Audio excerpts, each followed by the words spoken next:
La festa del battesimo del Signore chiude il tempo di Natale ed è contemporaneamente la prima domenica del tempo ordinario.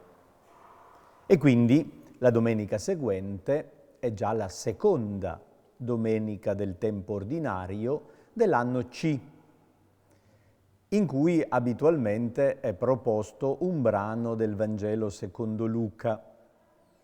Ma la festa della Epifania del Signore, nella tradizione latina, è stata triplicata. La prima Epifania è quella dei Magi, la seconda è quella nelle acque del Giordano, la terza a Cana di Galilea.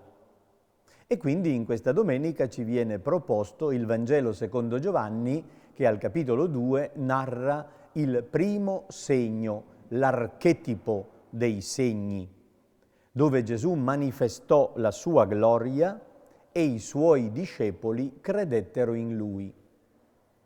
Il segno inaugurale di Gesù riguarda una festa di nozze, che è un simbolo biblico tradizionale per presentare l'alleanza fra Dio e il popolo. La mancanza del vino è il segno di una mancanza di amore, di una crisi dell'alleanza. Come prima lettura, per preparare il brano evangelico, ci è proposto un testo del terzo Isaia, al capitolo 62. L'autore di questo testo è un sacerdote che ricostruisce il Tempio di Gerusalemme subito dopo l'esilio e presenta la propria persona come inviata da Dio per inaugurare l'anno di salvezza, per annunciare la liberazione ai prigionieri, per restaurare l'alleanza infranta.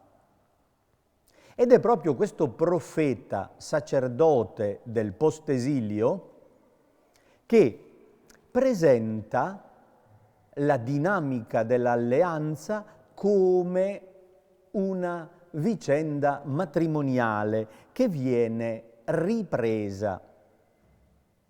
Egli si presenta come l'annunciatore della giustizia di Dio, e lo fa per amore di Sion, per amore di Gerusalemme. Non tace, non chiude la propria bocca perché vuole, con il proprio annuncio, che la salvezza del Signore risplenda come una lampada e tutte le genti la possano vedere. Gerusalemme era ridotta a poca cosa nel momento del ritorno dall'esilio, anzi, era per lo più un mucchio di macerie. La città, la splendida città di una volta, non c'era più, era tutto da rifare, tutto da ricostruire. E il profeta, con una grande visione di fede, riesce a intravedere oltre la crisi del momento presente e la situazione tragica della distruzione, la possibilità di una nuova relazione di amore. Tu, Gerusalemme, sarai una magnifica corona nella mano del Signore. Il Signore ti porta in palmo di mano. Non sarai più chiamata abbandonata.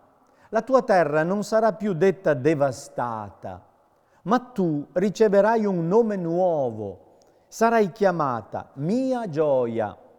La tua terra sarà chiamata sposata. Il profeta adopera le immagini dei nomi. Il cambiamento dei nomi significa il cambiamento della condizione. Gerusalemme è stata devastata e abbandonata. È il nome tragico della sua rovina, ma non è l'ultima parola. Il Signore ti chiamerà mia gioia.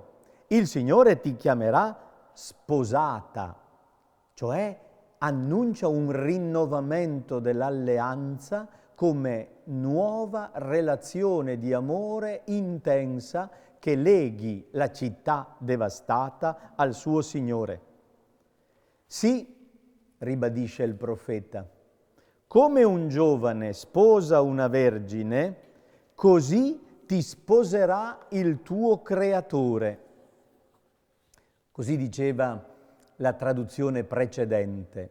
La nuova versione, seguendo una particolare lettura dell'ebraico, ha deformato il testo. Così ti sposeranno i tuoi figli. E qui ci troviamo di fronte ad un problema molto serio, perché questa pagina è stata scelta dalla liturgia secondo quella traduzione e andava bene per preparare il tema delle nozze di Cana con l'annuncio del Creatore che sposerà il suo popolo. La nuova versione rompe questo sistema e fa cadere il riferimento esplicito. Tuttavia il testo contiene questa immagine: come gioisce lo sposo per la sposa, così il tuo Dio gioirà per te. La relazione di alleanza fra Dio e il suo popolo è paragonata ad una relazione sponsale.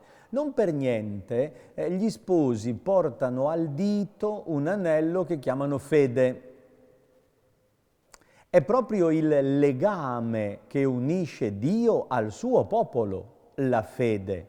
Il Signore mantiene fede alla sua parola e chiede che la sua sposa mantenga fede e si mantenga fedele. Non hanno vino. Umanamente non c'è questa possibilità di relazione. Il Signore Gesù crea la possibilità dell'autentico amore fra Dio e l'umanità. E questo, ci dice il Salmo responsoriale, è aperto per tutti i popoli.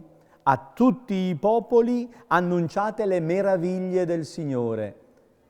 Le meraviglie che il Signore ha compiuto restaurando un amore che sembrava finito.